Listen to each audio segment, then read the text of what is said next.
হয় বৃহত্তৰ ভক্তদোৱা অঞ্চলৰ একমাত্ৰ উচ্চ শিক্ষাৰ অনুষ্ঠান হৰেন্দ্ৰ চিত্ৰা মহাবিদ্যালয়ৰ 2024-25 ইংৰাজী বৰ্ষৰ ছাত্ৰ একতা সভাৰ সাধাৰণ নিৰ্বাচনক কেন্দ্ৰ কৰি ইতিমধ্যে মহাবিদ্যালয় চৌহদত উৎসৱমুখৰ পৰিৱেশে বিৰাজ কৰিছে।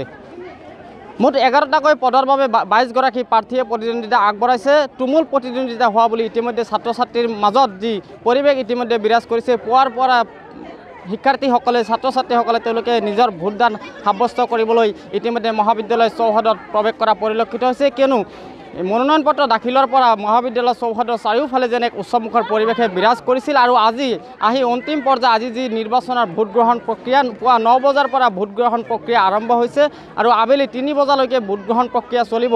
11গৰাকীকৈ প্ৰাৰ্থীৰ ভাগ্য নিৰ্ণয় কৰিব প্ৰায় 6-7 ছাত্ৰ ছাত্ৰীয়ে ইতিমধ্যে আমি মহাবিদ্যালয় চৌহদৰ পৰিৱেশ দেখাইছোঁ। ছাত্ৰ ছাত্ৰী তেওঁলোকে আহি নিজৰ পুৱাৰে পৰাই ভোটদান প্ৰক্ৰিয়াৰ কাৰণে তেওঁলোকে সাজু হৈছে আৰু তেওঁলোকৰ যি প্ৰাৰ্থী তেওঁলোকৰ সমৰ্থক আছে তেওঁলোকৰ মাজত ব্যাপক উৎসাহ উদ্দীপনা বিৰাজ কৰিছে। তোমালোকৰ ওচৰলৈ আহিছোঁ। জীৱনৰ প্ৰথম তোমালোকে ভোটদান কৰিবা, নিশ্চয় তোমালোকৰ ভোটাধিকাৰ সাব্যস্ত কৰিবা, কেনেকুৱা অনুভৱ? মানে কি ক'ম আৰু বহুত ভাল লাগিছে। এনেকুৱা পৰিৱেশ আগতে মানে হোৱাই নাছিল। মই MP ভোটক প্ৰদান কৰিছোঁ, কিন্তু এনেকুৱা এটা ফিলিং যে আছে মানে নহয়। কলেজৰ যিটো পৰিৱেশ, ঘৰে ঘৰে গৈছোঁ, ভোট খুজিছোঁ। তাৰপিছত আমাৰ যিখিনি মানে চাৰিআলিত কলেজ চাৰিআলি বুলি কয় এইখিনিত যিখিনি উল্লাম চলি আছে এইকেইদিন ধৰি মানে বহুত ভাল লাগি আছে। মানে মনত মানে কিবা এটা মানে ফূৰ্তি লাগিছে। উৎসৱমুখৰ পৰিৱেশ একদম। তোমালোকৰ প্ৰাৰ্থী সমৰ্থকসকল আছে তোমালোকে আজি ভোটদান কৰিবা, তেওঁলোকক নিৰ্বাচিত কৰিবা, কি এনেকুৱা লাগিছে আজিৰ দিনটোত ভোটদান সাব্যস্ত কৰাৰ পূৰ্বে? ভাল লাগিছে, বহুত ভাল লাগিছে। তেওঁলোকক উল্লাস মাল্লাস কৰি আছে সকলোৱে। তাৰমানে আৰু কি ক'ম আৰু মানে ক'বলৈ ভাষা নাই। মানে কেনেকুৱা অনুভৱ, কি ক'বা? আজি ভোটদান কৰিবা প্ৰথমবাৰ, মই নিজৰ সমৰ্থকক জয়যুক্ত কৰিবলৈ তোমালোকে উঠি পৰি লাগিছা? মইতো ভোট দি দিছোঁ হা, কিন্তু ভোট দিছোঁ এইটো। কি কেনেকুৱা লাগিছে আজি? বহুত মই হেপী আছোঁ, কাৰণ আমাৰ হৰেন্দ্ৰ চিত্ৰ মহাবিদ্যালয়ত আৰু কি ইলেকশ্যন চলি আছে, তো ভালে লাগি আছে। ভাল লাগিছে। আমি যুঁজিম, আমি জিকিম। USA জিন্দাবাদ। তোমালোকৰ আজি যিহেতু ভোটদান কৰিবা, ইয়াৰ পূৰ্বে ভোট দি পাইছা না কেতিয়াবা? আগতেও দিছোঁ। আগতে দিছা? আৰু মহাবিদ্যালয় দিবা, পৰিৱেশটো কেনেকুৱা দেখিছা আজি? পৰিৱেশটো ভালেই। তোমালোকৰ সমৰ্থক আমাৰ ভালেই। চাহ মিঠাই খোৱালে না তেওঁলোকে তোমালোকক? এইকেইদিন খিলালে পাৰ্টি হৈয়ে আছে। আমি আৰু আছে ছাত্ৰ ছাত্ৰী আছে, তোমাৰ ওচৰলৈ আহিছোঁ। ভাইটি ভোট দিলা? ভোট দিলোঁ। ভোট দিলা? দিছোঁ। যথেষ্ট ৰদ, তাৰপিছতে ওলাই আহিছা? কষ্ট কৰিলে কষ্টৰ ফল পাম। এতিয়া ভোট দিলোঁ আৰু মই এইবাৰ কলেজত মানে ফাৰ্ষ্ট দিলোঁ ভোট দি কিনে বহুত ভাল লাগিল।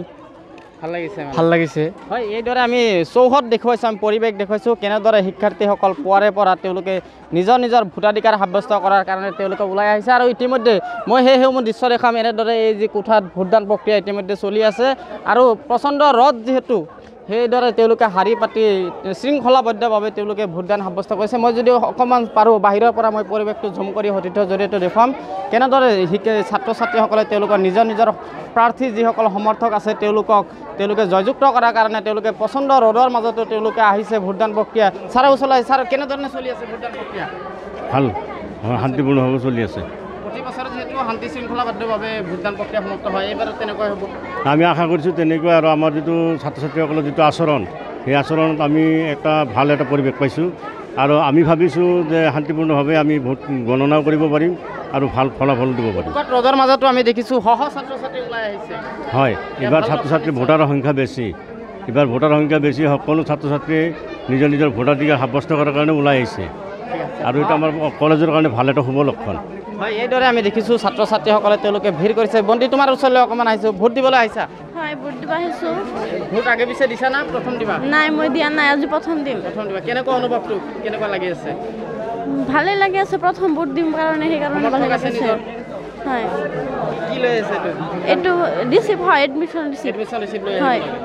ভোটদান প্ৰক্ৰিয়া পুৱাৰ পৰা চলি আছে? হয়, নাই 9টাৰ পৰা চলি আছে। ৰ'দত কষ্ট হৈছে নিশ্চয়? নাই, ইমান কষ্ট হোৱা নাই। আজি বতৰটো অলপ ভালেই আছে। নিজৰ বন্ধু বান্ধৱীক জয় কৰাৰ কাৰণে এইখিনি কষ্ট কৰিব লাগিব। হয়, এইদৰে আমি দেখিছোঁ প্ৰতিগৰাকী ছাত্ৰ ছাত্ৰীয়ে তেওঁলোকে উৎকট গৰম, যিহেতু গৰমৰ মাজতো তেওঁলোকে আহিছে।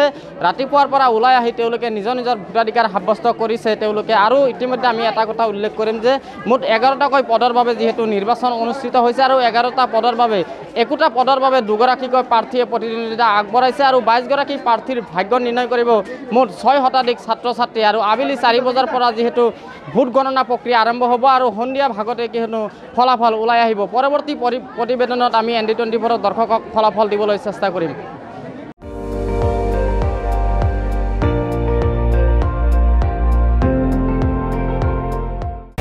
আপুনি চাই আছে ND24 সৰ্বশ্ৰেষ্ঠ নহয় সৰ্বোত্তমৰ দৌৰ